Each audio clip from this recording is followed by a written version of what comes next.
Good afternoon, everyone. Thank you very much for joining me today. For those of you who are stopping by my channel for the first time, my name is Sarah Burr. I am an author and a content creator, and I just thought it would be a really great opportunity, given that it's the start of 2023, to go through my favorite application, Canva, and some of the features that they have available that are so wonderful for helping authors as we begin designing content for our readers, for book promotion, what have you. This is one of, I've done some videos in the past. This is the first time that I am streaming to this particular channel. I did a little bit of a rebranding last year. So if this is your first time, please say hi in the chat. It's great to meet you. If you have questions for me during the broadcast, go ahead and put them in the chat and I'm more than happy to go through anything. I may not have all the answers, but I will do my best to help out. Hi, Marilyn. Thanks so much for joining me here. I hope that we'll have some fun today. I realized I had a lot of work that I needed to do in order to prepare kind of for the rest of January, and I like to get ahead of my work, especially when it comes to designs, as much as possible. And I figured, you know what, it would be great for me to be able just to go through my process of creating graphics, getting things all set up and configured so that I can use templates repeatedly in the past. And I thought that I would share that with you all today. So again, I am not a Canva spokesperson or anything. I wish I was, because I would talk about it all the time. I'm going to be using, this is a great design application. If you haven't heard of it before, I highly, highly recommend you check it out. The great thing about Canva is that it does have a lot of free options and a lot of items and features that you can use for free. However, I am a full believer that to invest in your career as a writer, as an author, that you really need to invest in at least one good content design program to really help you create materials that are professional looking so that you can build your brand and sell your books out in the world. So again, Canva is one of my favorite applications. I use it daily. I am a Canva Pro member, and a lot of the features that you're going to see me using are Canva Pro options only. And how you can kind of tell as we're going through, I'll do my best to call out if something is a pro feature, just so that you kind of have an awareness of what's available to you on the free platform versus what's not. But if you note on the screen, anything that has that little crown by it is going to be indicative that it's a pro feature, which means you have to pay for it. I believe it's less than $10 a month, and when it comes to everything that we have to spend in order to successfully promote our books, this is one of the best values that you can get out there. So again, if you're new to Canva, feel free to ask questions. If you are a total pro at Canva and you want to share knowledge that you have, or if you have questions about a particular feature, I will do my best to cover them while I'm going through my kind of work checklist today. And of course, put those questions in the chat. Jackie and Rose, thank you so much for being here, you guys, that you're spending your time with me live. That's always very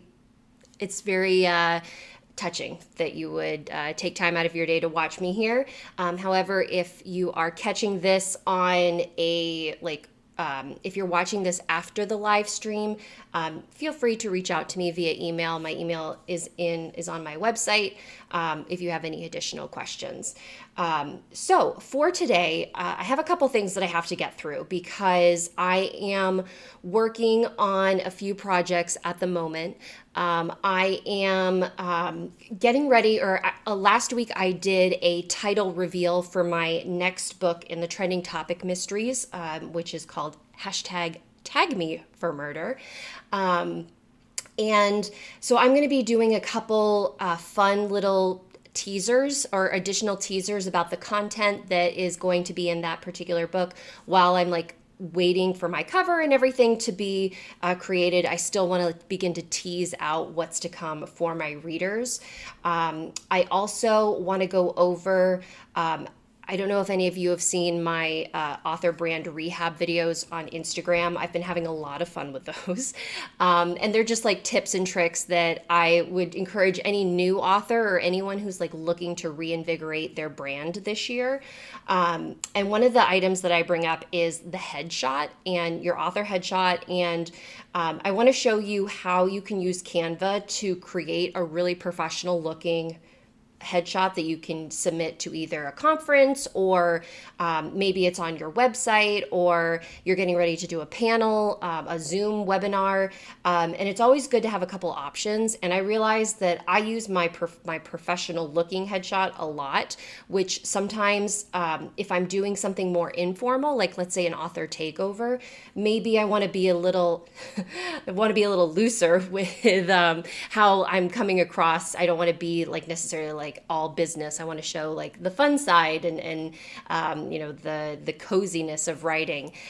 So I want to show you guys like how you can really take a everyday picture and turn it into something that you could actually use for a headshot that isn't a selfie. That's something that's really, really important. I can't stress enough. I have a blog that I work with. I do a lot of social media content creation for my Sisters in Crime chapter. I do content creation for other authors. And whenever I receive a photo that is blurry or like the out of focus or it's just not professional looking, I just want to be like, there are ways that we can make these look, that we're investing in our career and we believe in ourselves, and it lends to credibility if you have a professional looking headshot. But you don't need a photographer to do that. And I'm going to prove that to you today. So that'll definitely be one thing that we cover. And it'll be an opportunity for me to show you a lot of the different features in Canva and how you can manipulate photos and all of this fun stuff. So those are a couple things that we'll be hitting on today. I'm going to try to keep this stream under 2 hours because I do have to feed my dog Evie before 5 o'clock. But I tend to get carried away when it comes to Canva, and I can sit in front of this application and design for hours and hours on end. But if you guys have any questions or suggestions, recommendations about something you'd like to take a look at, I'm also happy to kind of veer off course and do that too. So again, if any questions, pop them in the chat. I'm kind of like juggling between different screens. So if I'm not like immediately responding to your question, just give me some time. I'll be kind of popping back and forth. Again, thank you very much for being here today. And I'm going to go and get started. Paula, hi. Thanks so much for joining. Great to have you here. Becky is here as well. Perfect. Oh yes, Instagram. Instagram is my favorite social media platform overall, and that's where a majority of my content goes when I am creating it. I will say that for today's stream, like this is a very informal setup. You may have heard people that like stream video games. I like to stream my Canva sessions. So again, any questions, I'm happy to deviate from where I'm going. But first and foremost, I wanted to just do kind of a little bit of a reconfiguration of what Canva looks like in 2023. We're in January still, right? Yes, I haven't already missed a month because there are some new layouts and formats that they've come out with since I last did this. And I just want to give everybody kind of a home plate like advantage of this is where we start when you launch Canva. One of the things that I love most about this platform is that it gives me the ability to manage brands. And you're going to hear me talk a lot about brands throughout this video because as a author, you have your professional persona that you're putting out in the world. And it's something to really consider about who you are as an author, figuring out what is my writing style? What kind of stories am I putting out in the world? How can I present myself to my readers in a succinct way that they know who I am, what I'm about, and what I write? in a very easy visual, often visual manner. And so I like to rely on building my author brand. But then we have all of our books that we write. And for those of you who write more than one series, you kind of have to juggle the difference between your writing persona, your character's persona, your book persona. There's a lot of stuff going on. So what I love using about Canva is that they allow me to really build out each of those brands.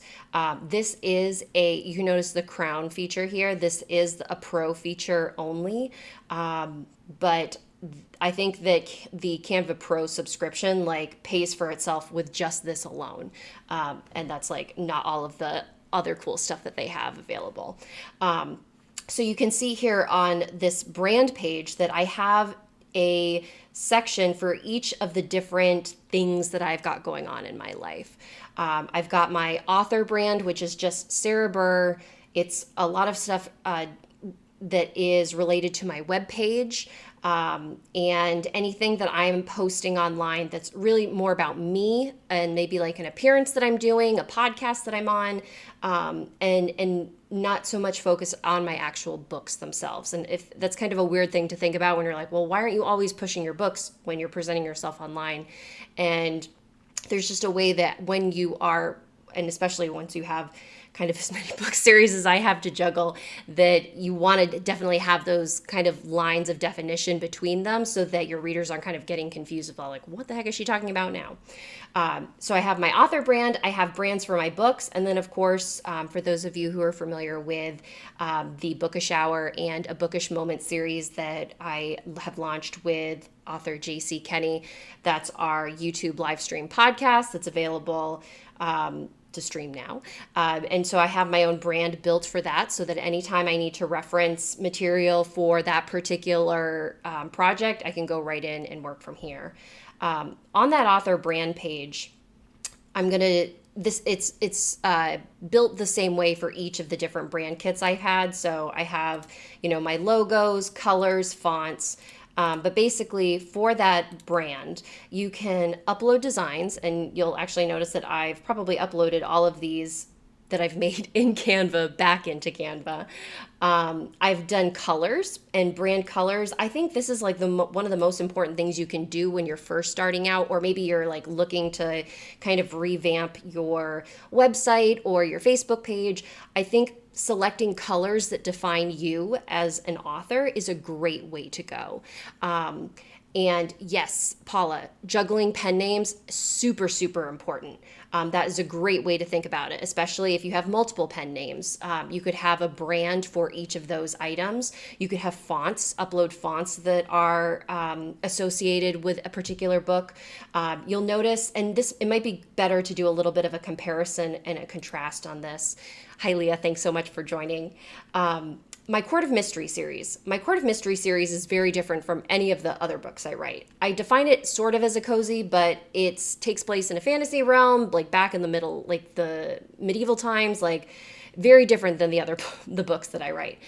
So you'll notice here that the brand fonts that I have are significantly, I guess, more formal and more kind of think regal and royal when I'm using those particular fonts versus when I go to my Glenmeyer Whim Mysteries brand stuff, things are really loopy and curly and cozy and makes you feel like there's a whimsical manner about it. So you can see like how I've selected different fonts to represent those two different book brands. And what I do is I use these repeatedly in my designs that I make online, in my bookmarks, on anything even that I'm printing out, because you can do a lot of stuff in Canva where you print and create physical items based on the designs that you've created. And what is really helpful is as you're using the same fonts and colors that are associated with a particular brand or series, your readers are going to begin to notice. And so when I post something that has like this wild orchid color scheme to it, they're going to be like, oh, like this must be about her Glenmeyer Whim Mysteries. Or if I'm posting something that is, let's see, that's got a lot of teals and corals in it, that's going to be my trending topic mysteries. So you can begin to train your readers to associate colors and fonts with your books so that you're kind of always subliminally hanging in the back of their mind.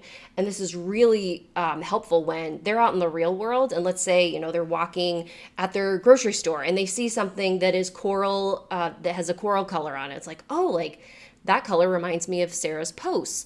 I wonder what Sarah's up to. I wonder, I wonder what her next trending topic mystery is. Like you're putting these little subliminal messages in your designs that'll help you kind of build that recognition with your audience.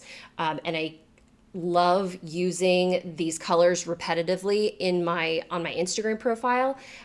If you look at like the whole grid of everything, you'll notice that you'll notice the color schemes that I'm using, and that I really only vary from it when I'm posting a picture of my dog, because she's black and white.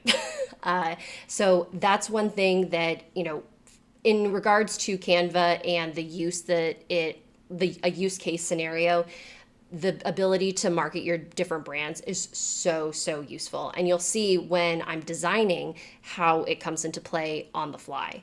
Another thing that can be that I find to be extremely helpful is their projects and being able to really dive into everything that I have kind of outlined. And I have project folders where you can see again that they are split up by book series. And so that all of the information that I have regarding these particular series, I have in these folders for reference. So if I go into my Glenmeyer Whim Mysteries folder, I have folders within folders, and it's, you can kind of see how this could be going down a rabbit hole. But what this allows me to do is it keeps everything in one place for easy reference. And you can really figure out how to utilize designs. I can easily reference items that I have for, book 1 versus going into book 2 and seeing all of the items that are available there. So you can really do that by utilizing the folders section of your projects and being able to assign those accordingly.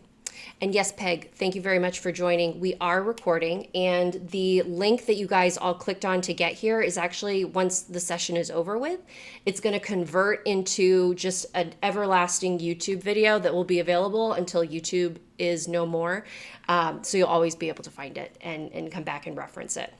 So that being said, I just did a lot of this is what Canva looks like in 2023. But the best way, I think, to really understand what's new in the program is by actually creating something. So what I would like to work on first is a Instagram post that I want to build out for my trending topic mysteries. I have an idea that's been simmering in the back of my mind as I'm getting ready for it. And so I'm going to go ahead and just start a brand new design, get my computer goggles on.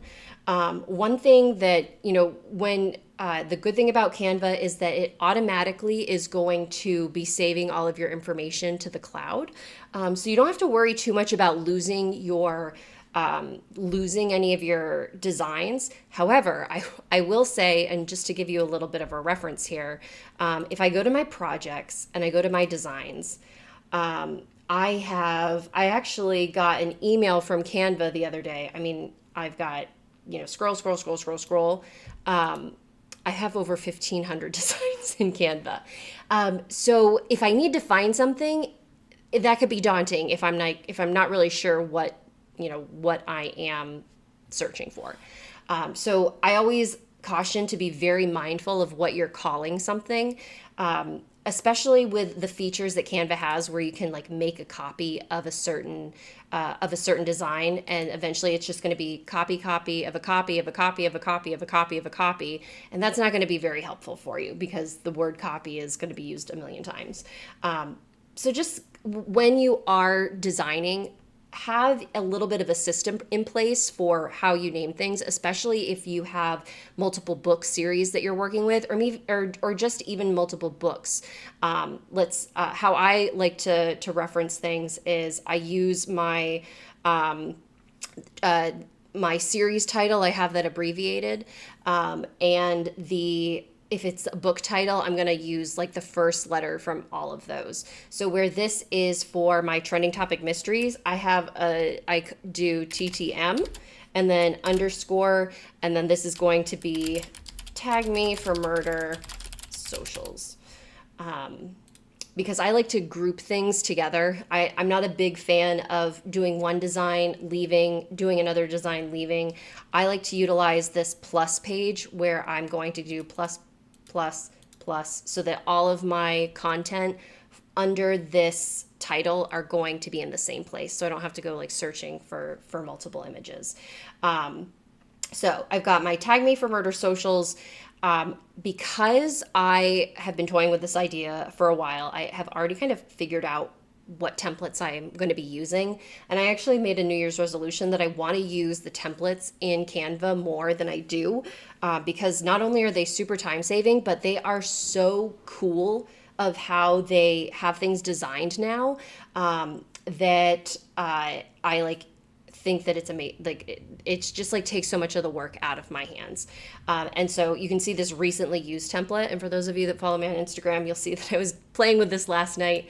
But my trending topic mysteries is about a social media influencer who uses her phone like her best friend to do research on her victims, and on her suspects.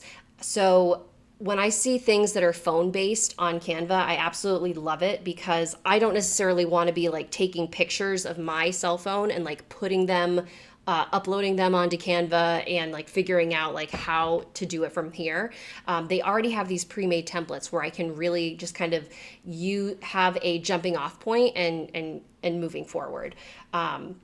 So the idea that I had for this particular post is that I wanted to kind of tease the information that is going to be happening in the book, and I wanted to do it through text messages.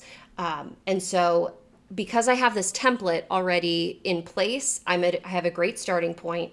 I can really then begin to curtail it towards my brand. And if you guys remember, for the trending topic mysteries, I use a lot of corals and teals. I have my loopy and kind of fun slanty fonts to go with. So I have a good starting point. And I always have access to my brand materials while I'm designing. So if I go here into the logos section, I can go ahead and swap over to my trending topic mysteries brand and have access to all of the logos that I've created previously. And you can see that I've created a lot, because I have, and there are minor differences on all of them that I am going to be using in certain cases. And so to get things started off, what I want to do is I want to switch the background here, because the gray is very much not like Coco. She's a bright, bubbly person. And I am going to search, because our phone already has the kind of teal aspect that I'm looking for. I'm going to go ahead and search for coral pink. And you'll notice that I've searched for that before, and Canva will kind of keep that information available to you. So if you're ever like, oh man, like I know that I found something that I really liked to use in a design and I can't quite recall, you can use the recently searched option. And you also have the ability to see recently used items. So you can kind of go back and see like, okay, like what are we working on here? I can drag this over. I don't need fireworks. Let's see. That's a bit too vibrant. That actually hurts my eyes looking at it. So let's go back to my coral pink and see what we have going here. And one of the things that I like to point out, I'm a big believer in texture and having the texture in your background to give you kind of a depth to these designs. Back in the day when I first started like making my own images to post on like Instagram, I was still using Microsoft Paint. And I don't know if you guys remember Microsoft Paint, but it was a very basic program. And it was basically like I could have I could have a solid color in my background, and then I could have something like an image copied and posted on it. And it just looked like not great. Thank goodness I got an email from Microsoft that's like, hey, we're getting rid of this program. You need to find something else. And that's what really forced me into finding a content creation program that would allow me to have the freedom and to have the access to these like more vibrant, engaging images. So let's see here. I do like sparkle. Ooh, I do love that. And you're noticing that I'm just like clicking on my image, dragging it over, and dropping it into the canvas. One thing that's really cool about Canva is when you can drag and drop into certain sections of your image. So like, let's say I wanted to replace the phone with with this let's see, these jellyfish. I can actually like hover over my phone and swap out that background image. The same goes for, and you can do it repetitively as you are kind of working your way down. So you can always try to see like, hey, like what looks best. And now that I've actually changed the background of the phone, I'm definitely going to go in and look at teal backgrounds and see if there's something, ooh, butterflies. If there's something that's more enticing. Ooh, all right. I'm going to, ooh, this is beautiful. All right, I love that. Perfect. Because my books take place at the beach, having a little bit of the tease of the beach in the screen is going to be a fun little kind of Easter egg for folks who are looking at it. I really like my background. I want to make some adjustments to it. To do so, I am going to double click and you'll see that it expands. I want to have more of the pink be in the have the pink be the focus rather than kind of this blue stuff around the edges. So what I'm going to do is I'm just going to expand the image a little bit, recenter it so that all of the stuff in the lines are going to be the pink sparkles, and then back out. So now that I have like this really nice pop of color against the phone image of the phone. Because this is a template, there are a lot of things in here that I will have access to make edits to. And you can see very faintly that there are going to be purple lines that are outlining the different elements on the page.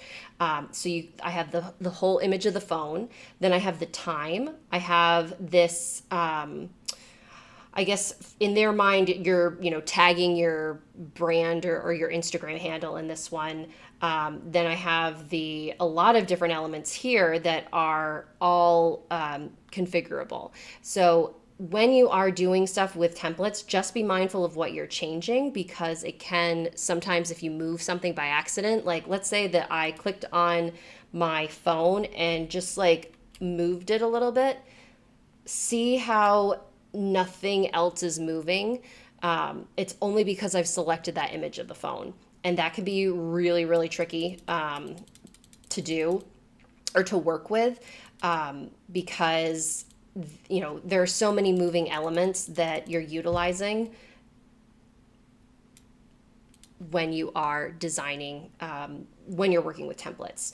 If you wanted to save yourself some of the trouble of like things shifting, you can always group things together. So notice how I'm like dragging my mouse across the whole page. I've got everything selected. I can go up to my little more menu that are the three dots. You're going to see me coming here a lot because the grouping aspect and the positioning aspect are really important when you're doing multi-layer designs. So I'm going to select group everything together. So now that if I'm clicking on my background, everything I'm doing is moving with me. And that relieves a lot of irritation when you are shifting things around.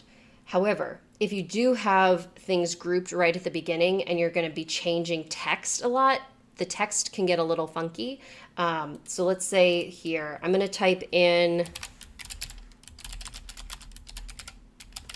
And because that is kind of a faint, it's a different background, I gotta figure out a way to make that pop a little more. Nope. Okay, let's try this. Okay, ignoring the bright yellow for a moment. You can see here that I've typed in tag me for murder, and everything looks great. But if I'm adding more things to this list,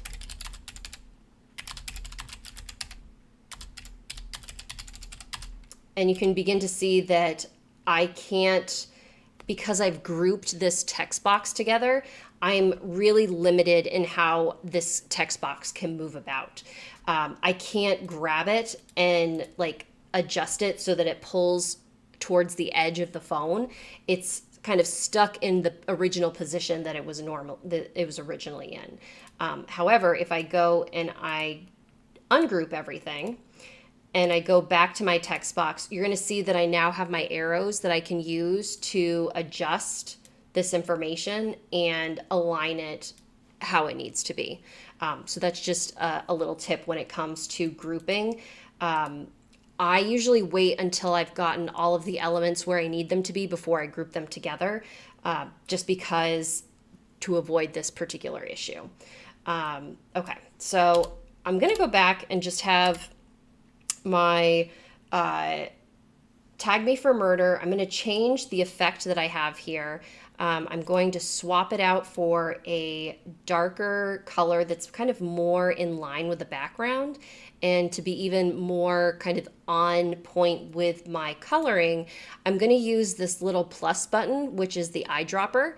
And it allows me to kind of go in on the image and select a color that is like pulled right from that image. That was probably the color that I didn't want because I need something I think a little lighter in this instance. Too light, but since I'm in kind of in the right realm, now I can use this little drag feature to kind of figure out, I think that's where I want to leave it. And go back to my effects. This transparency, I can kind of have it melt into the background.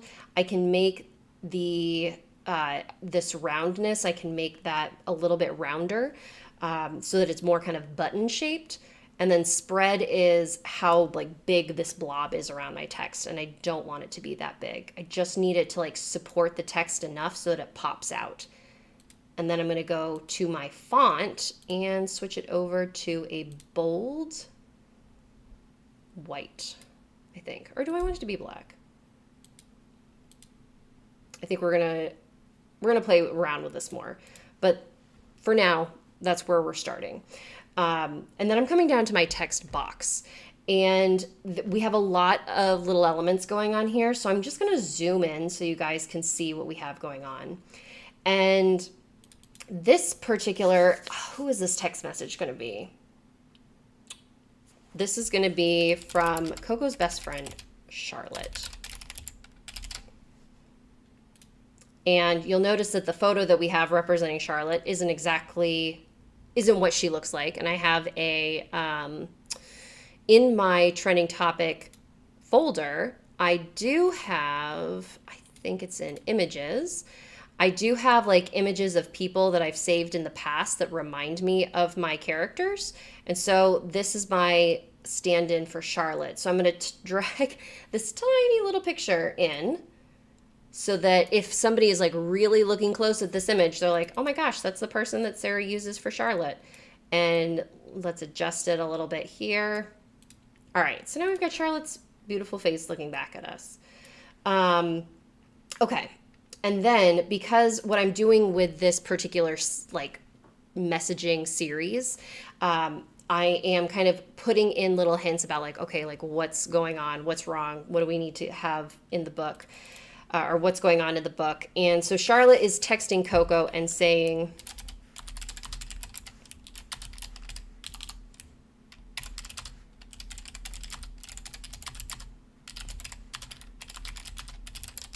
dun dun dun. I do love the ellipsis for dramatic effect. Okay, so, and I used the right here. That's always something that making sure you check your spelling is something to be mindful of. I think that while Canva does not do grammatically incorrect items, if you spell something horribly wrong, it does have the ability to do a spell check feature. But we have Charlotte texting Coco, "Did you hear the police found a body by the beach?" And I'm just making it a little bigger so that my people on Instagram will be able to see it. And for some reason, they had a gray. I'm going to actually make it a just straight black color so that it is, visible enough to the reader. And then here, I'm going to go back in and zoom. I'm going to work on Charlotte, the size of Charlotte's icon, and let's give her a little pop of color. And okay, so here's another instance of grouping and such can come in handy. You notice that I just enlarged that circle, and now I would have to do a lot to make Charlotte's the same size, align everything so that it's all working. Or what I can do is I can just undo my mistake. I can highlight these two images, and I do that by hitting Shift on my keyboard and clicking on each item. I can group them together now, and when I drag them, they'll both grow. So you can see that I don't have to worry about, moving things around or manipulating everything. So I have those enlarged, and I think that this size is good. And then I'm going to make Charlotte's name also a little bit bigger.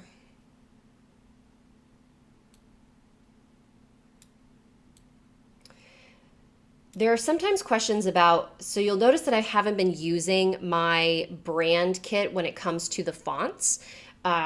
There's something to be said about, I'm trying to emulate somebody's cell phone, and unfortunately our cell phones can't have fun text messaging fonts on them.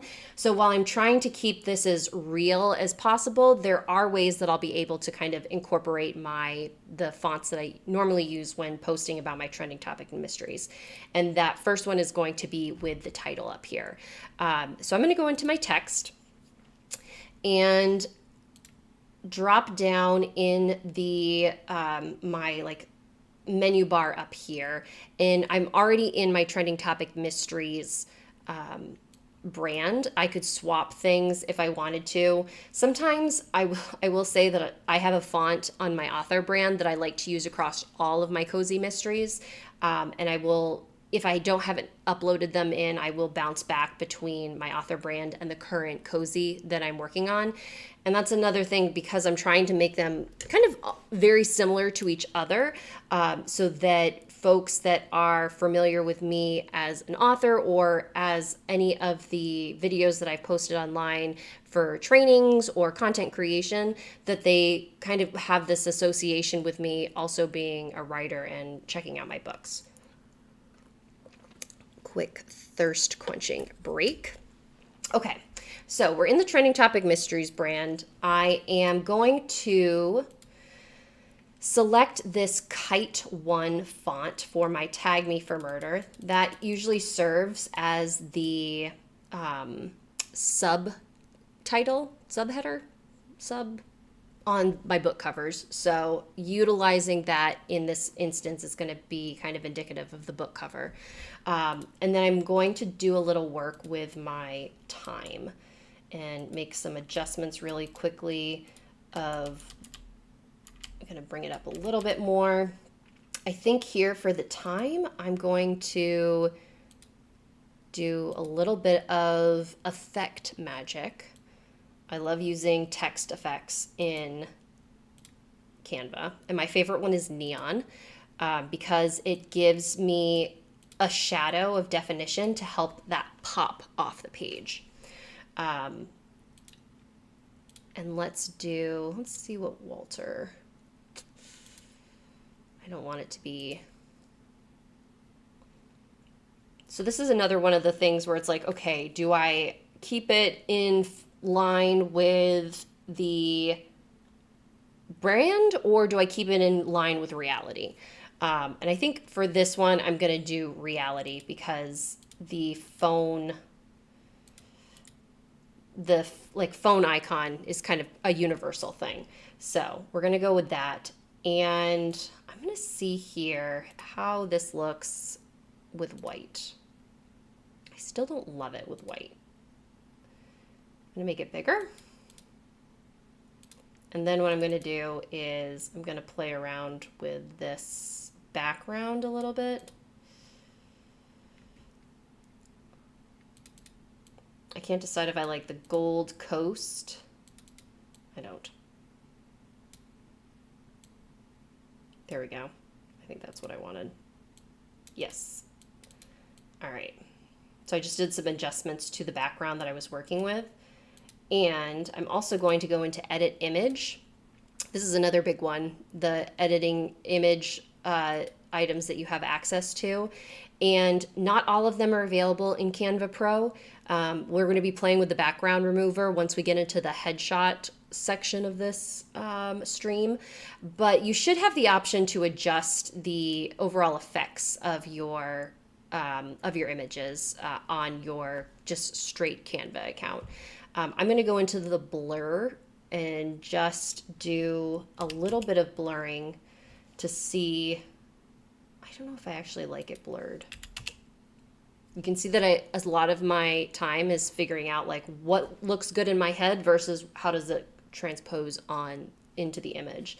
So I'm not blurring it as much as I thought that I was going to, but I've got it started. So I have this image, and it is a teaser image for what's to come.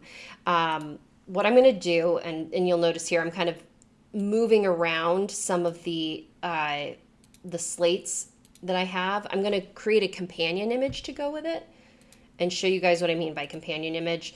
I'm going to go ahead and on this particular canvas, I'm going to go ahead and duplicate the page so that everything transfers over and I have one image, two images that currently look identical. But I am going to, let's see, I'm going to make some changes. I'm going to delete the text box here. I'm going to delete all of this stuff so that all I'm left with is the title of the book. And now I am going to come over to my available fonts. I'm going to switch it over to the font that is utilized for the book's the full title. And you can see here at the bottom it says, do I want to change everything that's using the Kite 1 font to playlist script? And sometimes that's great. In this instance, I don't want that because what would happen is it would change it across all of the designs that I have in this particular project. And so that would mean that it would change over on this section as well. So I don't want that for now. I'm going to go to my effects and I'm going to remove that background effect.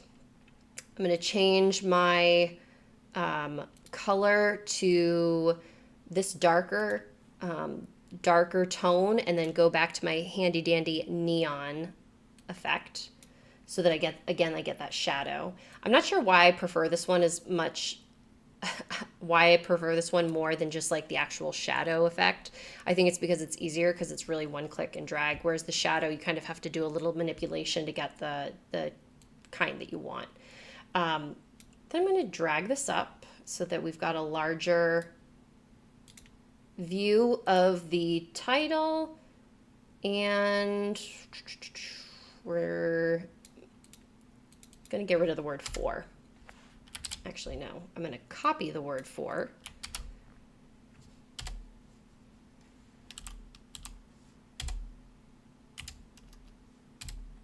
And then you'll notice that I've kind of created a space here. I'm going to paste in for again and drag it so that's a little smaller, just so that it's,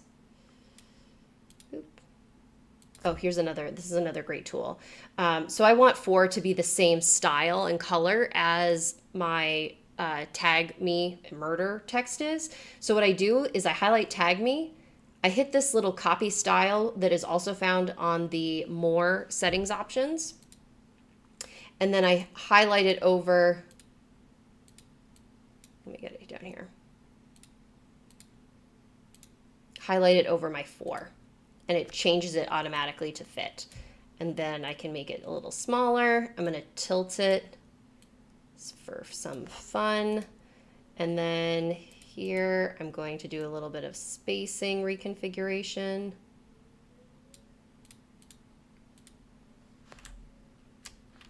All right. And now I'm going to group them so that I don't have to mess around. All right. So I've got tag me for murder, and I'm going to add in another text box here. What will my little tagline be? We'll do Coco spills the tea on April 25th, 2023. All right, so we probably can't see that very well at this point. So we need to make sure that this is really popping off of our page. And let's do it again by my handy dandy neon effect. And I'm going to get rid of the word on so that it's just Coco spills the tea, April 2023. Ooh, it even rhymes. That's always a bonus. And make sure that I'm centered. Make it a little bit bigger. All right. And so what I would do with this particular image then, now that I've created it, I would download it onto my computer. I like to upload everything from Instagram using the Meta Business Manager because as much as I love my phone, like putting in captions and doing all the stuff that you have to do for an Instagram post, I'd much rather do it on a computer with a keyboard. So what I would do is I would download these to my desktop. I would open up the Meta Business Manager, upload them to be posted to Instagram, have a fun little caption, and I would attach both images into the on the post on Instagram. I could even make this into a video, and I'm going to do that because I can. So I'm going to go ahead and resize it, and I'm going to make it into an Instagram reel. I don't know if you guys have been experimenting with reels. I am forever trying to figure out like how you get people to watch them. If you're not like using one of the super popular, audio clips that go around. But one day I will figure out the secret, and then they'll change it on me. But for Instagram, the Instagram Reel is a great way to create a video.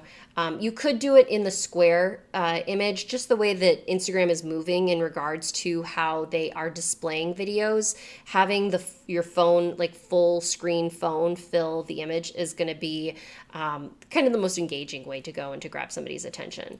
So I'm going to go ahead and copy this entire project as an Instagram Reel. And this is another one of the awesome benefits of using Canva and all of the awesome features that they have. You'll notice that resize has a little crown by it, so it is a pro feature. But what's happened is that my entire project has basically been converted into a reel for me already. And so what I want to do is I'm just going to do a little bit of adjusting when it comes to size. And you'll notice that I kind of like highlighted everything to do that adjustment.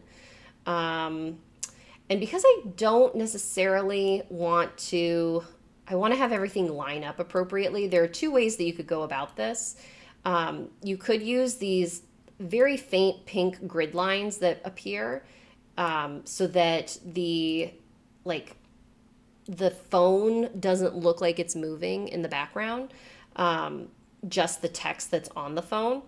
Another way that you could have done that is you could have highlighted everything, grouped it together, or sorry, I'm getting ahead of myself. Another thing you could have done is you could have actually just duplicated this particular image once you had it all set up, and then come over here, highlight the images, the elements that you want to be available. This one is a little bit more click happy, but you're like 100% certain that everything fits. And then you can paste it on here and make those adjustments. So because I spent all that time, I am going to do that. So I've got these two frames for my reel that I'm creating. And I think, let's see, I want to have some fun animations a part of this. When you get a text message on your phone, it like pops on your screen. So what I'm going to do here is I am going to group, and probably we're going to discover one of the downfalls of grouping. If I wanted to group a already grouped element, you're going to run into a headache. So like if I wanted to group these two things together, oh, did they fix it? Oh, they did. Wonderful. Canva is always updating their software, and I will say that they are the most responsive team on Twitter that I've ever met. There's so many times where I have posted something like, I wish you guys had this feature, or it would be really great if I could do this. And their help desk is like, hey Sarah, thanks for the suggestion. In the meantime, here's a workaround, or here's something that you can use instead. Sometimes I'm like, I completely missed out that I could do this in the software to begin with, and they show me oh, here's where it says in our help menu that you can do this. So they're incredibly helpful. And so what I was alluding to is that you couldn't group already grouped images together, but it looks like they have since fixed that, which is wonderful because it is a pain to go through and ungroup everything. All right. And the reason why I'm grouping everything together is I want the text message to act as one rather than as a singular element, or as different elements when it pops up onto the screen. So just to make sure that I got everything, I'm just moving it around, and it looks like I didn't make a mistake when it comes to, I am always forgetting to select a particular option. So I am going to, let's see, here, I'm going to go to animate, and let's see, I am going to find one. I think pop is just the best one, or is it, and this is where I spend so much time on Canva because I'm like, ooh, which one looks the absolute best? That one doesn't. That one's annoying. That doesn't look realistic. I think I'm going to do the baseline pop. All right. And so I'm selecting it to pop. I want it to pop only on enter. This is something that didn't always used to happen. And so I don't give you guys a seizure, I'm going to get away from that window. That's one item when it comes to animation that I encourage you to be very mindful of is if your animation, when it is going to be active, is it going to be active on both entry and exit, or is it just going to be on one of those two options? I am a big fan of just using of having it be on entry because I don't want the information to leave my screen, which it will if I have it set to on exit. And to show you what that looks like, I'm just going to do a quick demonstration. I apologize if these, oh gosh. Let's undo whatever just happened there. Yeah. I don't want to give anybody a headache looking at this stream. So I've got my pop animation set here. If I have it on both, and then I go to view my video that I've made, you'll see that it pops out, and I don't want that. I want the image to stay until I make the transition over. That's a me thing, that if that's what you want, totally go for it. I'm just a big fan of making sure that I have it selected on enter so that when I do play it, it pops onto the screen and then we automatically switch over. So it's not disappearing again. I don't like elements disappearing in my stuff. But I do need some type of transition. And so that's when we are getting into like the animated aspect of what Canva offers when it comes to video creation. And a lot of this is relatively new for the most part. You can see here that if I hover my mouse between my two images, I can either add a page or, and delete, or I can add a transition with this little icon. It can be a little testy if you're trying to like click into the middle. So another option is to hover over the three dots that are available here and click add transition. And let's zoom out a little bit here so we get a better view of how this is going to look. We have dissolve, circle wipe, stack. I don't like that one. I don't like that one. I don't like that one. Ooh, I can't decide if I like that for this particular one. Why I'm struggling with this is because since my background image is the exact same, how do I want to like have that break? And transitions are very important when you're creating reels, because especially like think about if you are scrolling through a feed and you see something change, rather than it being kind of like this overall like, oh, like there's only a little change if I had that circle wipe, but I have this color wipe, I've got this like block of color that's like, whoa, like what is going on here? I have to watch and learn more. So I'm going to go with the color wipe for this.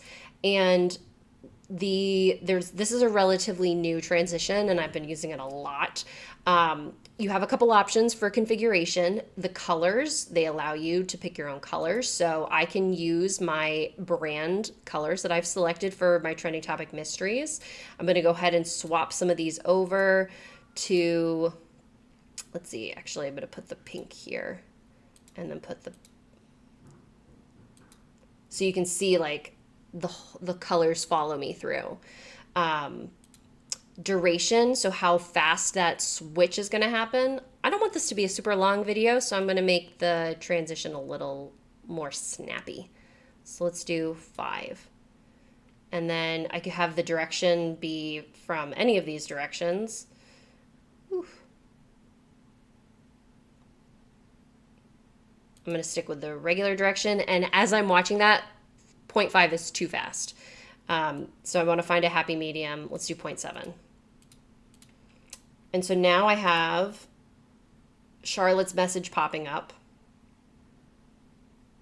And I have my little teaser coming at the end.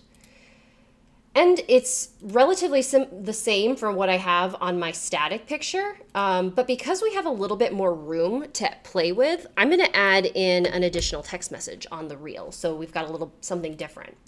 So because I've already grouped together my my text message here, I'm going to go ahead and I am going to copy the whole thing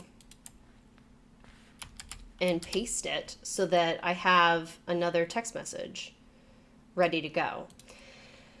And because we are on Instagram, let's see, let's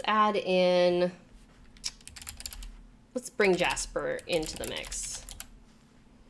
And I'm going to go into my trending topic mysteries folder again and look at my people that I have. Let's see, I think I have got somebody saved for Jasper. Here we go. He's a fabulous social media empire icon in his own right. So he would obviously have a picture with him in his phone. Let's see here. Do I want to keep the same color? Something new? I don't want too much blue involved, so I'm going to keep this. And then my text from Jasper is going to read,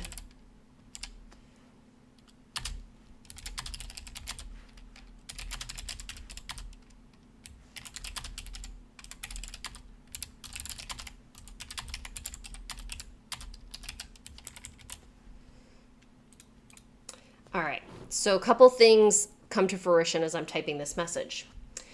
You can see here that my the spacing isn't working as it is working on this particular item, and that's the whole thing that I was talking about when it comes to the grouping things and then like having to adjust the sizes of it. So what I'm going to do in this instance is I'm going to ungroup everything. And I am going to drag my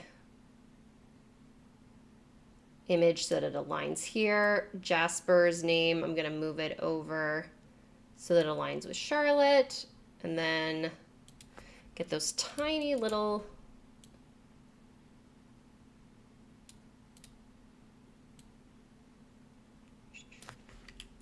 and I'm using the keys on my keyboard to like do micro moves, which I could not live without. Okay.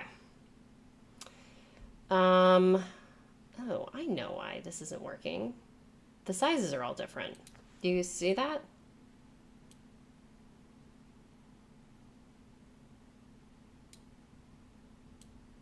There we go. Oh. I'm like very much, when stuff doesn't align properly, I get like, ah! I spent a lot of time figuring that out. So I'm just aligning things here to make sure that they all look the same as we go through that uniformity on a text message. There we go. Perfect. All right, adjust this up. There we go, with me. Okay, and then I'm gonna zoom back out. All right, so now we've got Jasper's text in the mix. And we're going to then group everything together so that I can do the similar pop group, animate, pop, boop. Okay, cool.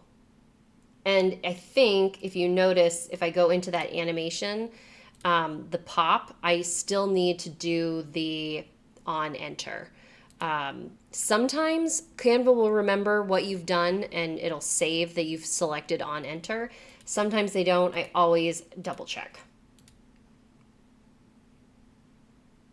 All right, so we've got something not quite working here, because if you'll notice, all of Charlotte's stuff pops up at the same time, but Jasper's doesn't. So we have to do a little bit of troubleshooting, which is always super fun.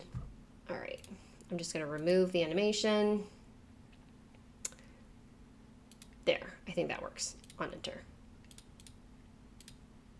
Perfect. Okay, so cool. So now we have two text messages popping in.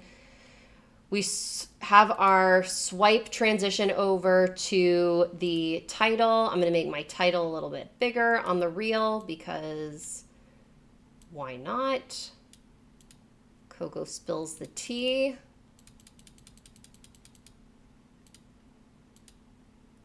All right, now for the fun part, adding music.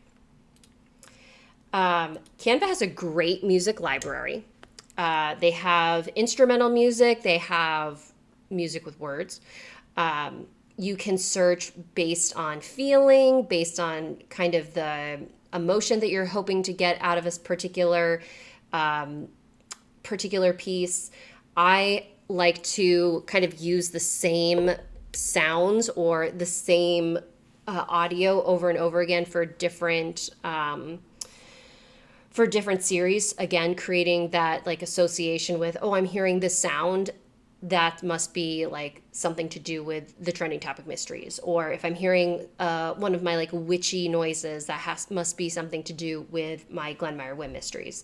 So I do have a couple favorites for my trending topic mysteries. And the downside of the audio library is they don't have a favorites that you could like highlight this and be like, oh, I want to save this sound for repeated use. The only time that you see is the recently used area. So you can kind of access things from here. But if you're like clicking on a lot of different options and trying them out, all of those are going to filter up there.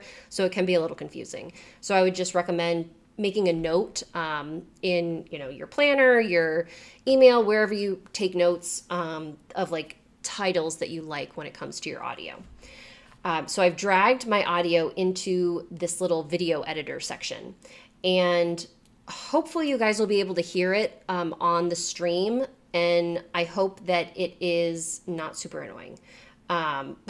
So bear with me. I'm just going to do a little bit of adjustment to make sure that this all like sounds good.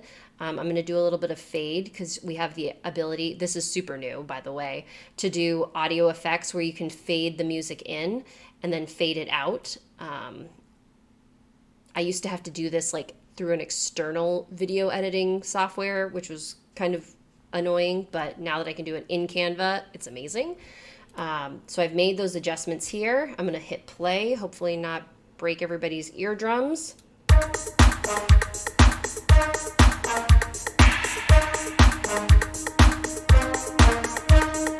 Okay, so we've got our music. Super fun, super upbeat. What I am going to do is I like to make things on the beat and do a little bit of tweaking with the audio of when it to like help boost those transitions. So you'll note that there was like the intro was transitioning more into the focus of the song, and so I want to use that as the transition is going across the screen so that it all comes together as one. So I'm just going to move my audio a little bit, and this is where you have to do a little like trial and error to like make sure that you're lining everything up appropriately. So again, you guys are going to probably hear the same noise over and over again, and it might be super annoying. If you want to mute, I'm not going to hold it against you. Oh my gosh, that was so close. You can see that if it was a more robust audio software, that we could see like kind of more details, but you know, I'm going to take what I can get. I'm just going to go a couple more seconds in, try to align that like spike in the sound. Perfect. And then, you know, it plays to the end and it fades out.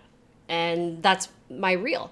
I can probably add in, you know, I'm going to do actually one more page. And what I'm going to do in this particular page is just give my readers,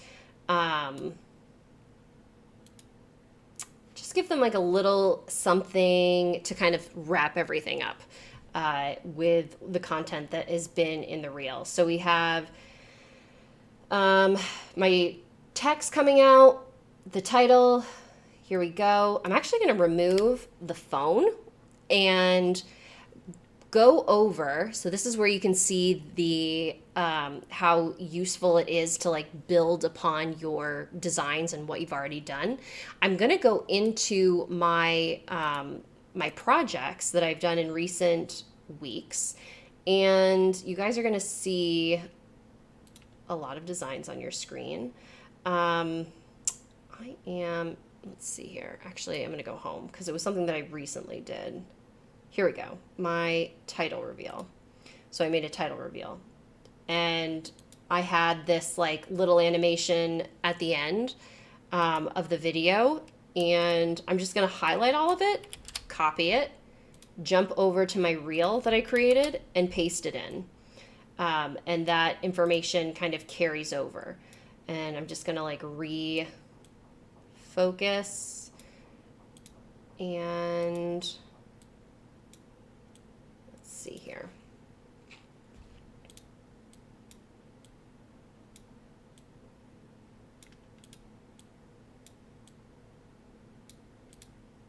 Okay, I need this color to be more popping. And how I'm going to do that is I am going to use another previous design that I've done. And, oh, I must have had this. I must have been doing this at some other point. So these are all the designs of my logos that I've been working on for the Trending Topic Mysteries. Yes, they're all loaded into my logos area as PNG files, but these are actually like the raw files that I can come in and tweak. And I'm just coming in here for that background that has the hashtag on it, because I want that to like set against my title info, to give it a little bit more depth. And so I'm going to use that position to move it all back. More deets soon. Cute, cute, cute. And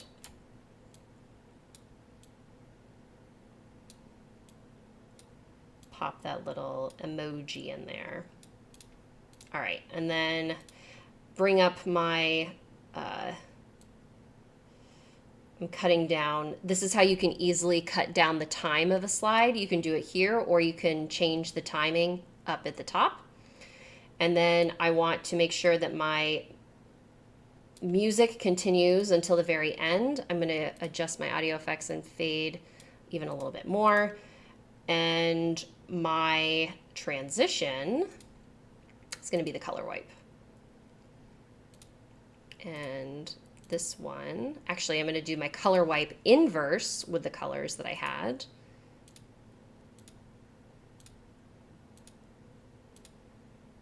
I think. Or did I just do the same ones? Oh no, okay, I did that right. One thing that I'm asking myself as I am doing this, could I copy that transition and apply it? I don't know what I just did, and I'm kind of afraid. So I'm going to, I'm just going to hit undo. Okay. Okay. Yeah, when in doubt, undo, start again. It didn't look like there was a easy way to copy the same transition. So that's something to keep in mind when you're using at least this particular transition style, that you'd have to do it over again. Okay. So being mindful of that we're at 4 o'clock, and I would like to get to the headshot, and kind of playing with graphics and whatnot. I'm going to do a quick rewatch of this.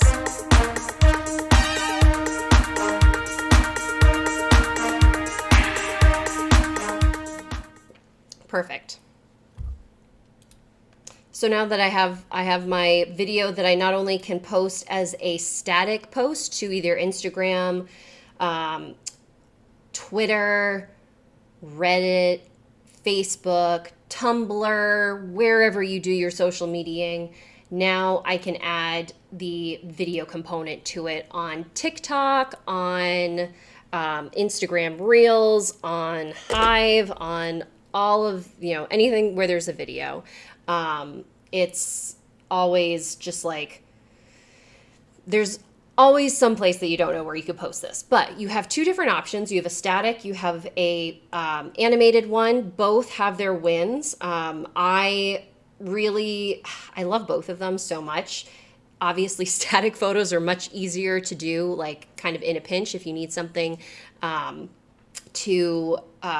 to have like on the fly, but taking the time to create a video, I mean, it's pretty cool that like this looks like we're getting text messages from our friends, and it's like, hey, like we've got a mystery to solve. So there's that item to consider. So we've done Reels, we've done using a template and configuring that template to meet your brand. I mean, we started out the hour with this as our template. And then we got all the way to this. And I didn't have to, this isn't something that I had to start from scratch. And because I'm talking and showing you guys all of this stuff, you're probably like, oh my God, it took Sarah an hour to do this. Like, how are we ever supposed to do this? I promise you, once you're focused and like, ready to go, this can take like minutes. The picture that I posted last night on Instagram that was using this same template, I literally did while I was watching TV and like waiting for a commercial. Once you take the time, and that's one thing that I can't stress enough, is taking the time to learn the program, you're going to realize like, oh wow, like you can move at a speed that you didn't realize that you could move. When I first started using Canva, I was like, where the heck is everything? I couldn't even find where I'd saved my design that I had made. But as you invest the time and get more comfortable, it's going to become second nature to you. So that being said, I am going to switch gears, and I am going to talk a little bit about how you can use Canva to really up the professionality, if that's even a word, of your author brand. And where you can start out is in your author headshot. And the reason why I'm talking about this particular item is because I realized, so I've done a lot of author takeovers, and I usually use my the headshot that I put on, my book covers or my author page. And I realized that I kind of needed something a little less formal. So it's funny, I'm kind of backstepping from talking about professional looking content just to have something that's that looks like a professional took it, but you necessarily could be a little bit more casual in your appearance. And so how I am going to do that is I'm going to show you the end result, and then we're going to work backwards. So this is what I came up with. And this is a photo that I've been working on. And just for like a fun, you can actually see I'm wearing the same thing that I took this picture earlier this morning. But I will say this is not a selfie because I have been using this great new tool. Right now it looks like a lightsaber, but it's called Selfie Show. I bought it on Amazon for I think $7. It was on sale. And it's this amazing tripod. Give me a second to open it up for you guys. It's a tripod that you put your phone on, and it basically like turns your life into a mini recording studio. It even has a little remote control, so you can like click your phone, or it like hooks up to your phone so that you can take pictures with the remote, so you don't have to be like holding your phone like this. Because one thing I don't want to see when I see a headshot is somebody that's like, here's my photo. Those are for profiles on Facebook that are personal profiles. They're for photos that are not necessarily in a professional setting. But there are ways that you don't even need the help of a friend, a partner, a spouse, to get a nice photo. And then what you can do from there is the magic of this program, Canva, or if you have another photo editing software, most certainly. I want to show you how I took this photo and turned it into this photo, or a photo like it, because you'll note that this is the original photo that I took this morning. I was like, oh, it would be great to have my books in the background. It's my writing space. You can see my Harry Potter wands hanging in the background. This would be great for a more casual setting or more informal setting. But you'll notice that I'm still wearing, clothes that aren't a sweatshirt or aren't dirty or aren't torn. It's professional presenting, but in a informal, casual way that will help you connect with your readers, where you're the author and they're your audience. So I was like, okay, great. This is my background. But then I'm looking at it and it's like, well, I've got this big chair I love my chair. Don't get me wrong. I have this big chair that's in my way. And people who may not know who I am, they're going to see like, wow, like the queen, she's got a tiara. Like, what kind of complex does this woman have? And I got to thinking, this maybe isn't the best background that I want for this particular image.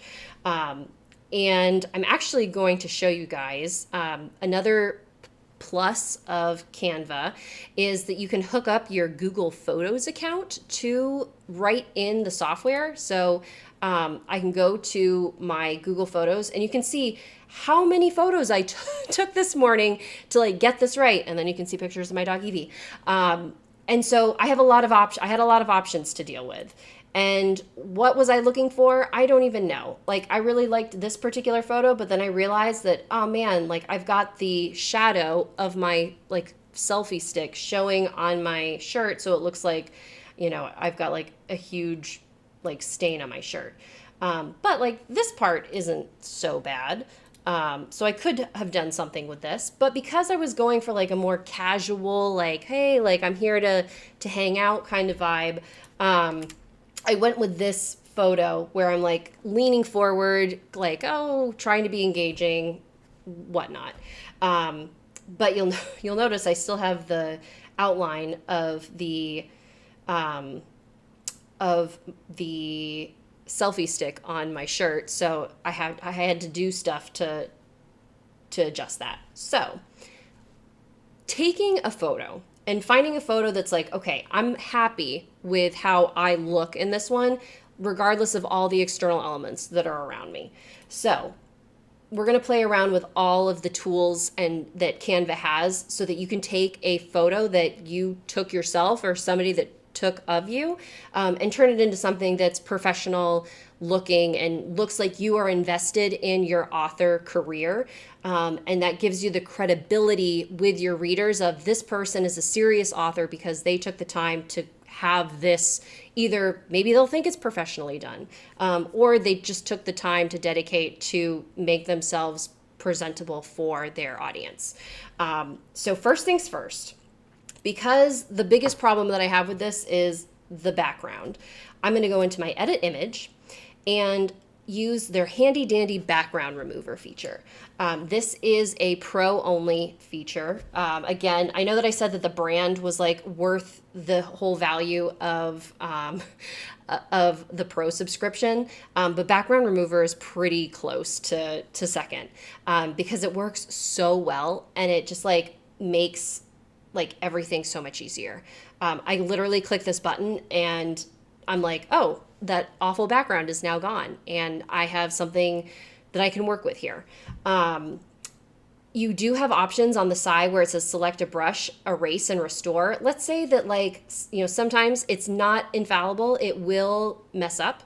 On occasion, there are times where maybe like if my hair, let's say that my hair color was so similar to the wall coloring that it couldn't detect the difference. I could hit that restore button and adjust my brush size just so that you guys can kind of see this for effect. I can adjust the brush size and then like add in sections of my background back into the mix. So like if I wanted to have, I'm going to undo that. If I wanted to have my like image of my book covers, but nothing else, and wanted to kind of carry that forward with me, I could definitely like use that restore feature to add that in. So it would take some time and it would probably, you'd need a steadier hand than I'm like willing to to showcase right now. But you could see it would be hard.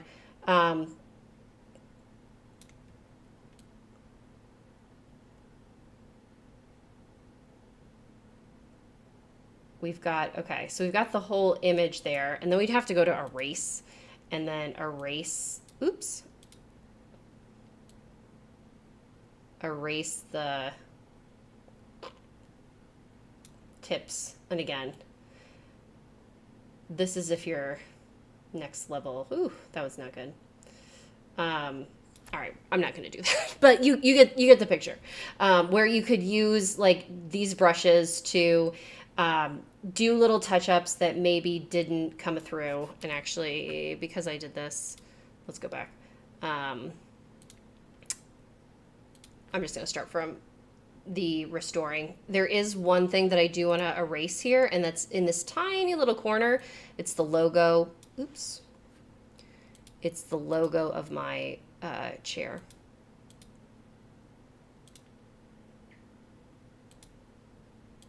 Okay, so now we have our photo that we're working with. And you can see that like the original size of the photo is still like the outline. For ease of use, I'm just going to drag it into the side, drag it down. I want to be a little bit careful because even though, I don't like zooming in that close, you can see like the wisps of my hair that they like captured in that background remover.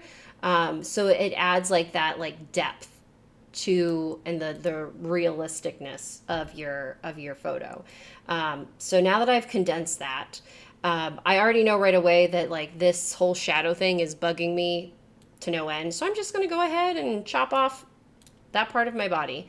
And now we've got a photo to work with. Now it's finding a background. There are a lot of different backgrounds that I could use. I could go into a photo that I've taken, and maybe what I should have done, I could have taken, let's see here. I'm going to use this. Oops. Ooh, so many Sarahs. I could like adjust my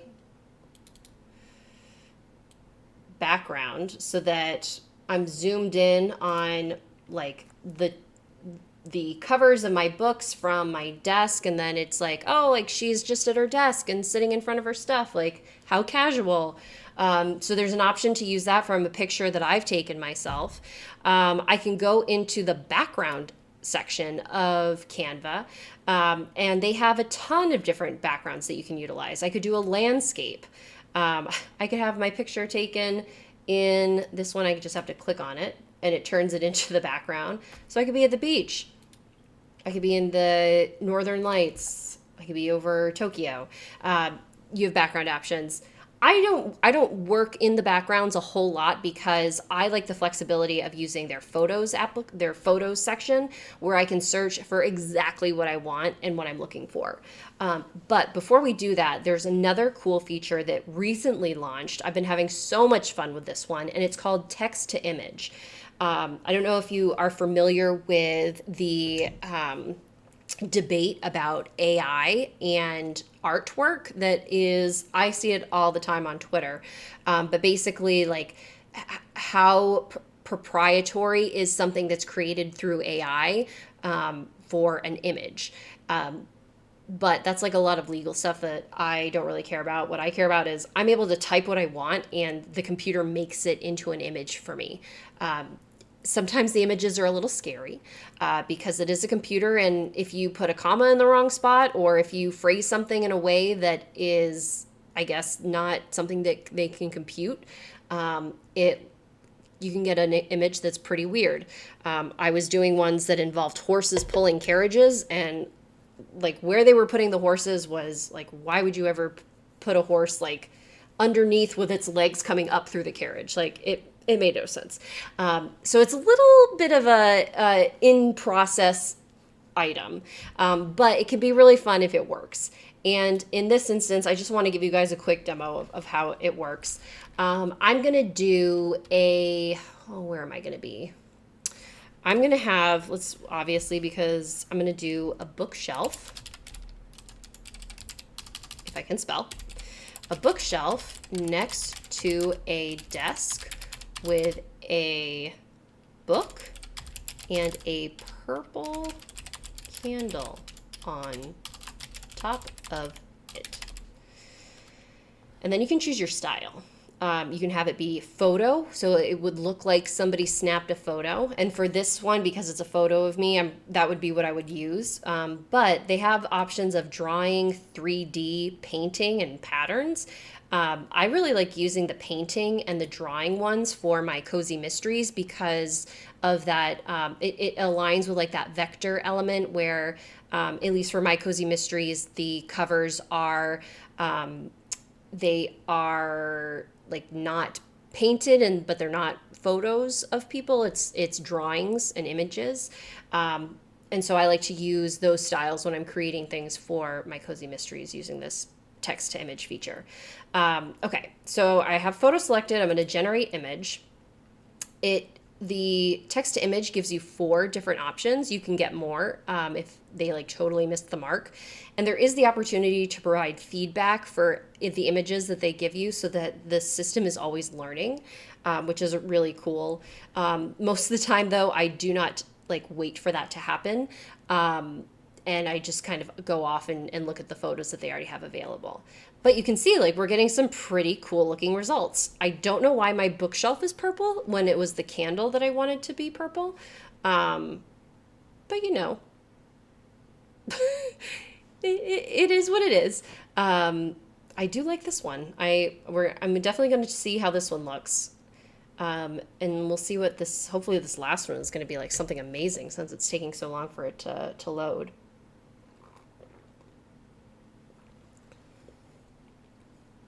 Again, purple background. It was just the candle that was purple. So you can see like how it's a little bit of trial and error. But otherwise, like this is a pretty specific image of what I wanted at least to consider. So let's see how this works. And I'm going to drag it on here. And let's see.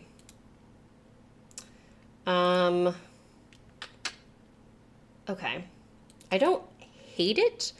I don't love it though, because I don't like this like big chunk of gray that's in the back. So let's see if we can make that gray go away by enlarging it. I kind of like the purple. Yeah, I agree with you, Jackie. I'm digging the purple. Let's play around with the, here we go. Okay. We're gonna use this. We're gonna start with this one. And you might be like, Sarah, this looks awful. And that's where we're at right now. Because there are more things that we're going to need to do to like blend these images together so that it looks like I'm actually sitting in a room with a purple bookshelf and plants around me. Because you can see the contrast is very different from the lighting of what we've got going on. The light's coming in from different directions. So this is where we get to use a lot of the image enhancements that Canva has and that I use on all of my photos that I want to look presentable in. First and foremost, I'm going to work on myself first, and then I'm going to work on the background. So we've already removed the background of my original photo, but that's not the only thing that we can do to it. We're going to go to edit image, and we're going to see a lot of different options. I'm going to scroll down so you can see them all. We've got auto enhance, which if you are a big fan of just like click it and let the internet take the wheel. We have that option. I'm going to see like how well it adjusts with this particular one. Because what I need to do is find a way to blend myself more into the photo. And this one, what it did is it really just like brightened me, and I don't like that. So I'm going to cancel it. And for me, because I am a little bit of a control freak, I like to be able to make all of the adjustments myself. I don't necessarily trust that the software is going to get it the specific way that I want to. So we're going to dive into the adjustments that I can make myself. And I'm first going to start by clicking that See All button because it defaults with brightness, contrast, saturation. And it's like, okay, that's great, but I want more. And by clicking See All, I get a lot more options. So to begin to kind of let myself blend in the background, I need to create depth. And I think how I want to do that, I'm actually going to back out of this for the moment. And I need to create shadows. And I have the power of the shadow as I've been designing has become really, really amazing. And just to kind of do a little bit of a tangent to show you, I'm going to do a quick design here just to kind of show the power of the shadow. I have my book covers. I have my book here. Let's throw a photo. Where is that pretty? Let's go to, that's not projects. I want photos. There we go. See all. I want to come back to my pretty bubbly thing.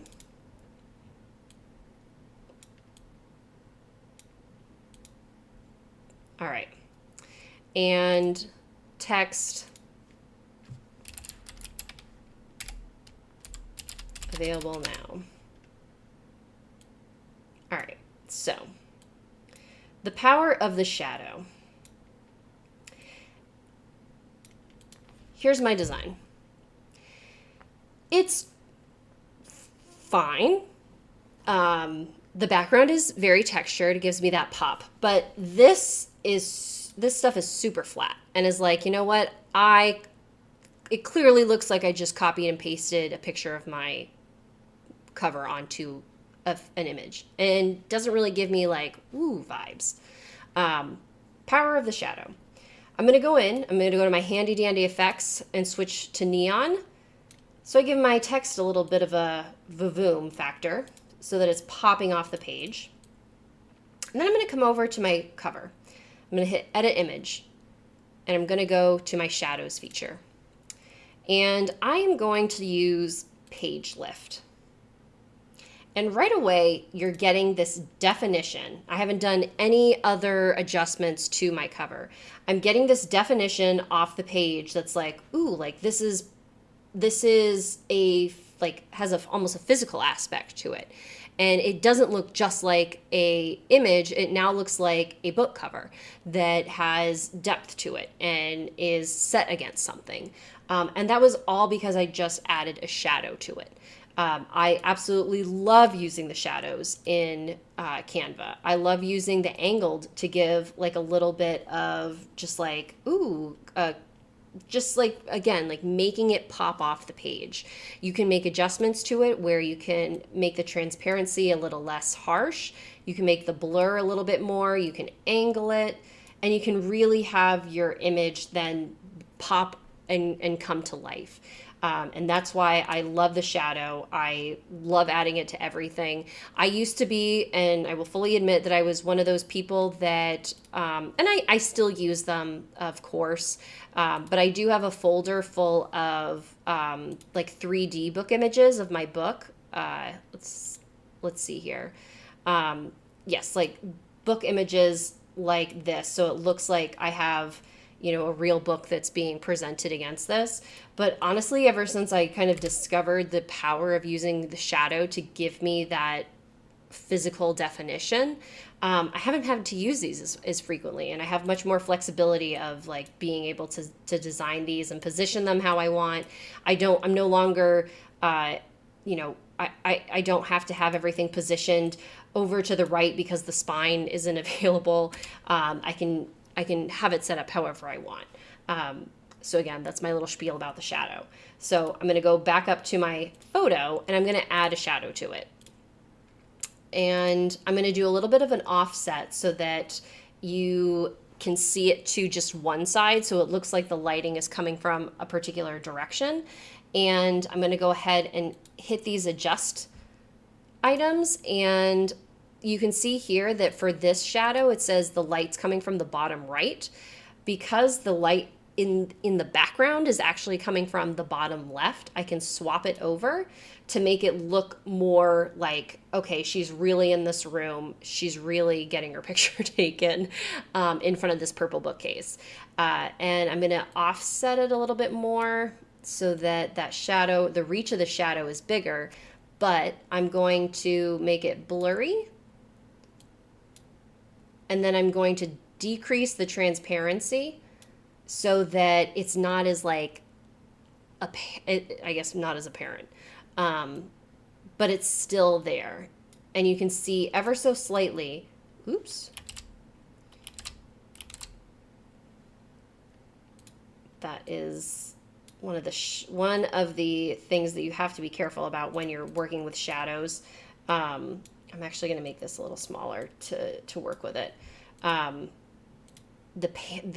don't know why Canva does this with the, see how my like canvas was growing there? You can't see my hands. You can see how my canvas was growing.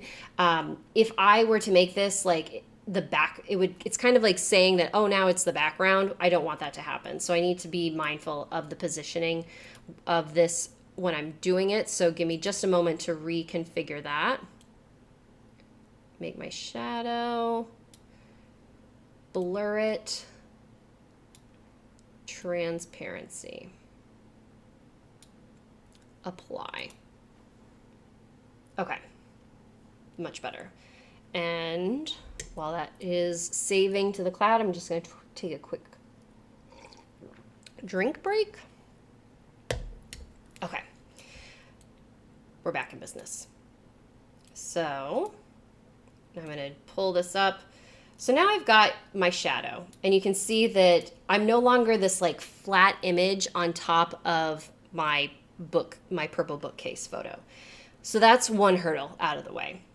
Now we have to work on making the colors align with the foreground and the background. And this is something that can be applicable for any type of image. It doesn't have to be a portrait that you're creating. It could be let's say that you're doing some images with your book, and you have your background, and you've got some maybe icons like that are pulled from your book, like a cat, an image of a cat, an image of a teacup, an image of a bottle of wine, an image of a coffee mug, what have you, and you have them all like grouped together, making sure that they balance with each other as well as with the background itself. And because my background is so vibrant, and my skin tone is so red, this is gonna be a little bit of a struggle, but let's see what we can get accomplished here. When in doubt, I love using contrast.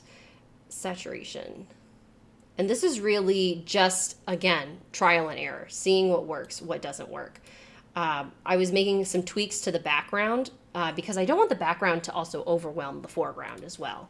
I'm gonna bring down the saturation here so that my skin isn't as red, but then bring up the contrast and then go down to shadows. Again, the power of the shadow.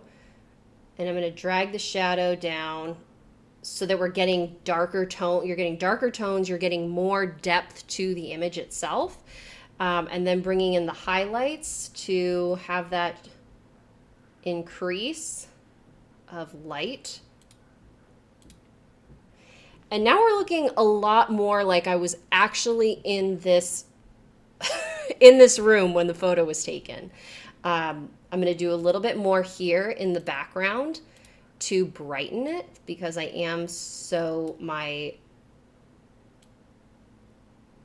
see here. I'm going to add some shadowing in the background.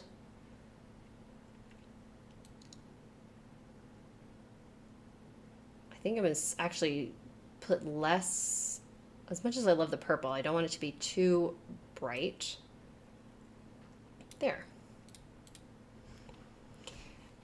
And then we have this photo that started out as me sitting in the corner of my writing area. And now we've got something where it's engaging, it's fun, because of that pop of color in the background. It showcases like, whoa, it's way more fun than all of Sarah's pictures of her saying that she's the queen. And it's something that's less formal than my normal like headshot that I have. But it's professional enough for readers to be like, this is someone who takes their career seriously. And that's something that when I am given a photo that's like somebody, again, holding their phone in front of them, taking a picture, I realize that not everyone can afford a professional photographer, and I really don't think you need one, because I did this, again, in my living room this morning with my $7 selfie stick, and was able to create something. I did have to put the time in to make it look presentable and professional and serious. But think about the timing. It costs like hundreds of dollars to have like an hour with a photographer. I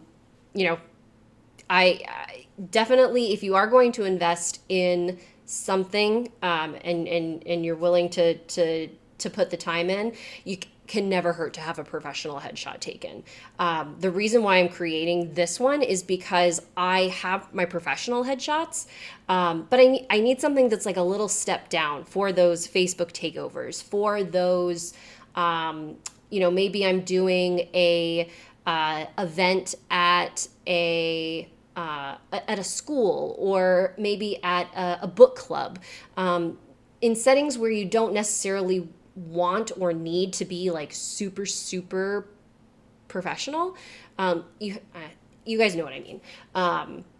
It's just like you want to be more engaging and more, friendly, colloquial with your audience versus being on a panel at a big conference or leading a professional workshops, something along those lines. Then having that more professional, more stately photo really can help you out. So that's my spiel on author headshots. We have about 20 minutes left of the time that I allotted for today's session. I'm trying to think what other things that I could share with you guys that I haven't yet touched base on.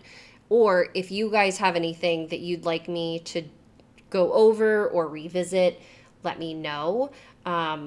Give me a second. I'm just going to go to my... You know what? I actually do have something that I can do. If you guys have something else, feel free to put it in the chat. I have been working. I'm big on. I've talked about our author brand, about using the same like colors, colors, fonts, and whatnot to present your images either on Facebook, Instagram, wherever you're doing this. One thing I want to showcase is this, something I've been started recently doing, and I really, really like it. It's having my author brand, like icon, template ready to go.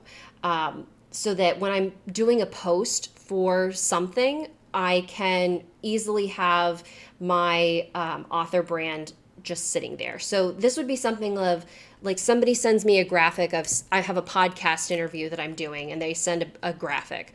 I could just easily, and this is just like a little demo here. Like I could take that picture and put it in over as the background, and I still have my branding apparent on my image so that when I'm ready to go, I can, it looks, even if it's somebody else's brand, especially again with podcast interviews, blog interviews, things like that, you can insert your own brand coloring on top of it so that your readers know that, oh, this is still having something to do with Sarah, but there's something new going on here, and what have you. What I did in this case, and what I want to show you guys and kind of go through the process really quickly. So here I took I had an image of my #FollowMeForMurder book, paired it with a quote from a review, and added my little branding to it so that when I posted it to my Instagram account, I had all of those elements tied together. But what I want to actually do is I want to create this author brand, or like, I don't know, author frame, I guess.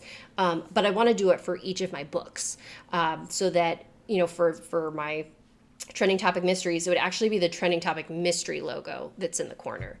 And I was doing this earlier with something, it was a word share thing, I think. And I just have to find it. Let's see. Here we go.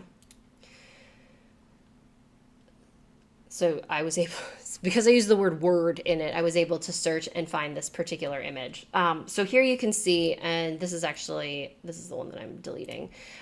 This was something that I was doing where I'm currently working on my next Glenmeyer Wynn mystery, and I've been putting little teasers of what I've written during the day online to share with readers.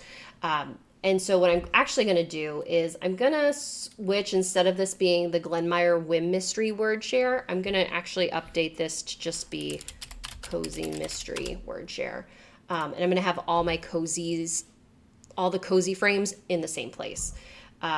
So I'm going to start this with copying the Glenmeyer Wynn mystery thing here, but we're going to work backwards and then update it to be a trending topic mystery. So I'm going to go into my logo section and reference my logo that I already have created. And I'm going to bring that down here into the corner. I'm going to be using I've yet to. We'll see. We'll see what happens here because I like the idea of having like the same like pretty flowers and sparkles for all of them, but it doesn't necessarily fit with the trending topic mysteries. So I want to revisit what this like cool little corner piece is, and I'm also going to get rid of all this stuff because I don't need to see it. Okay. Oops.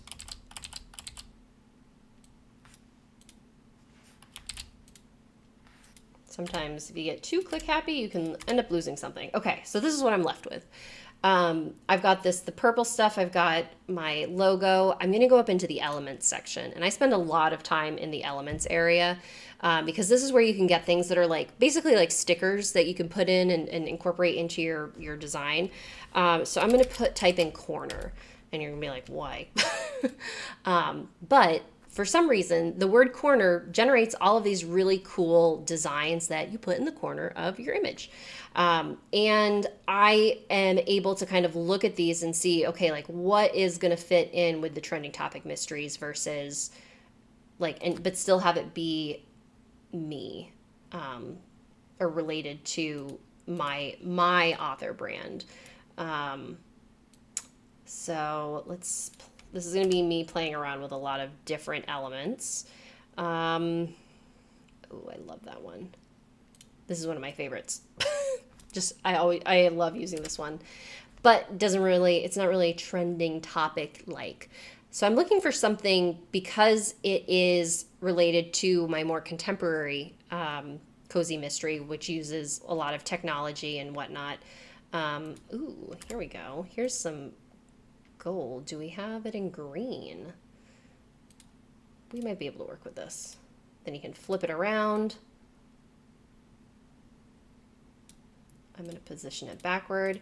Okay, so that looks much better than the purple glitter did. But I still want something else to add over it. And I'm thinking that it should be something like pretty like geo shaped. Ooh. I don't think I'm going to like this, but I just want to see how it looks. It looks probably too techy. Yeah, no.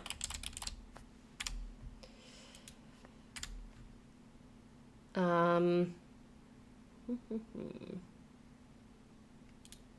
don't know what this even is. Oh, I see. I find like so many amazing things doing this. There's something for everything. I don't hate it. If it was teal, I would definitely like it more. Some of the items that you find in the graphics area, you can make adjustments to. And one of my other favorite adjustment items is this color mix where it like takes your original image and creates a different color. So I'm going to try this sangria one because still too blue, still too blue. Let's see.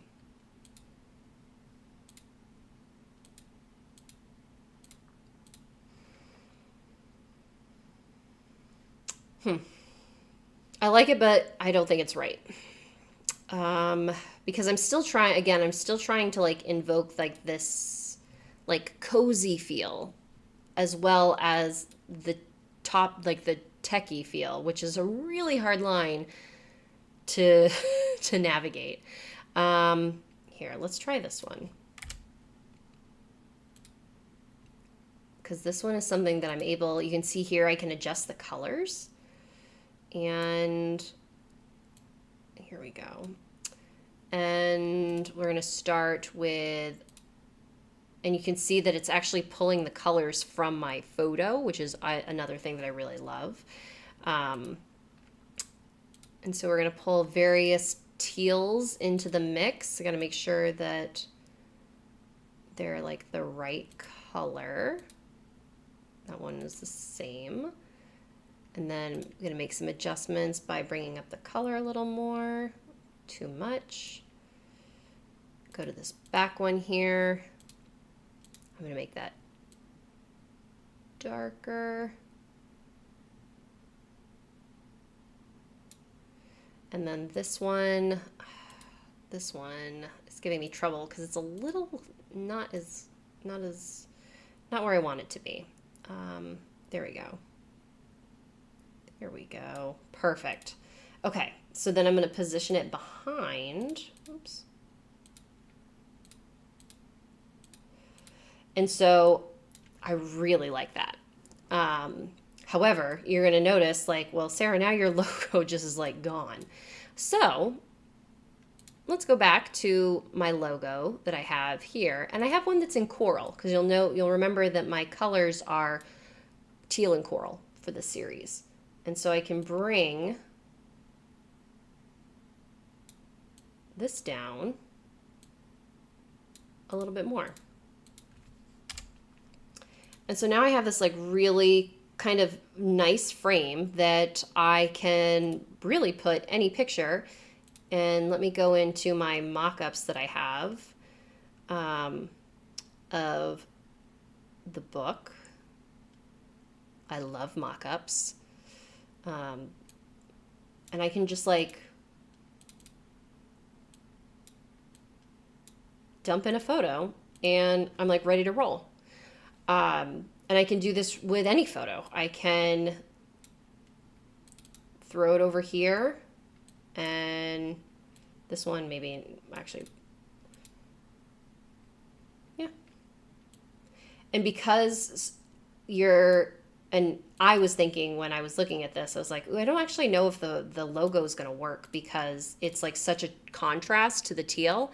But because I'm using it in conjunction with my cover, you have this really nice, flow where these colors are matching what's on my cover. And that connection like really, really helps tie everything together. So now I have a Glenmeyer Whim mystery. I have one for my trending topic mysteries. I have my Sarah Burr one saved over here. And then, so what I could do is whenever I have a new series, which I do have coming at some point this year, I'm going to pop them up here, my book blogger mysteries. This logo is still a work in progress, but my main character is a book blogger who has a cat, so I can add this really into my already established design and adjust the colors to the book blogger mysteries, which, wow, I'm ahead of the game. I already made a color palette for it. Here we go. And then let's see if I like that sparkle color, our sparkle corner. Let me see if I can search for something more specific. Oh, see that there are animated graphics. Ooh, the gold one would be fun.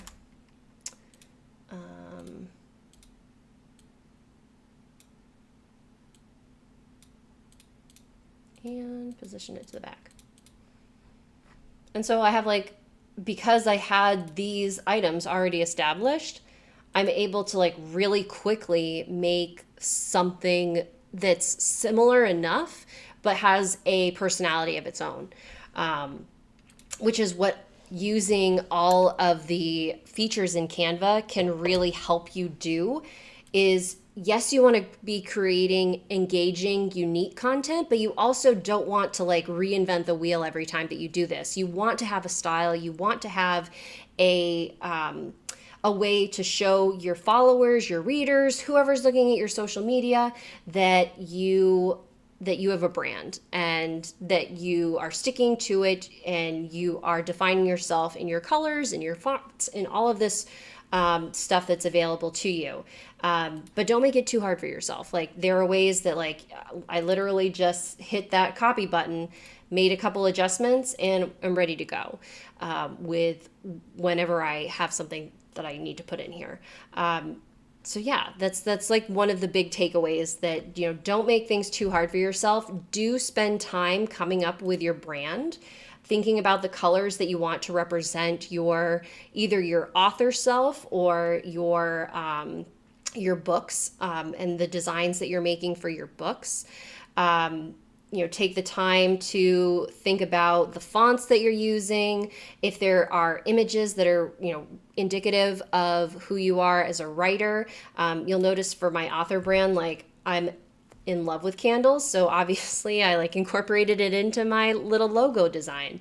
And I created different color variations and whatnot, so that you're spending time and showing your readers that who you are and what they can look forward to when they are experiencing your writing. With that said, we are 2 minutes to 5 o'clock. The time flies when you're having fun designing in Canva. This may have been extremely overwhelming for you. If it was, I apologize. Feel free to watch certain parts over again. The link, once the stream ends, the link will be available for you to rewatch the entire show, parts of the show, what have you. I love doing this, so I will probably be doing another session probably next week. And if you have questions that you would like addressed during that stream, feel free to email me, feel free to send me a message on Instagram, Facebook, all of those places. I am not on Twitter anymore, so don't message me on Twitter. I won't get it. But if you do have questions, I'm always happy to answer them however I can. And with that being said, if you have watched this and you're like, wow, I do not want to do my own marketing whatsoever. This is too hard. I don't have the time, what have you, or I don't even know where to begin. I do have my own content creation service. It is called Books to Bundles. You can check it out at bookstobundles.com. I like to do designs for authors. I create little packages that they share on their social media so that they can help promote their wonderful books and share that with their readers. So feel free to check me out at Books to Bundles as well. But until then, everybody, thank you so much for those of you who joined online and spent some time with me. It's always really sweet, and very much thank you for your support. And if you do have any questions, again, feel free to reach out to me. Jackie, Paula, Rose, thank you for hanging out until the very end. Very much appreciate it. And I will hopefully see you guys next time. So have a good one, everybody. Thanks so much.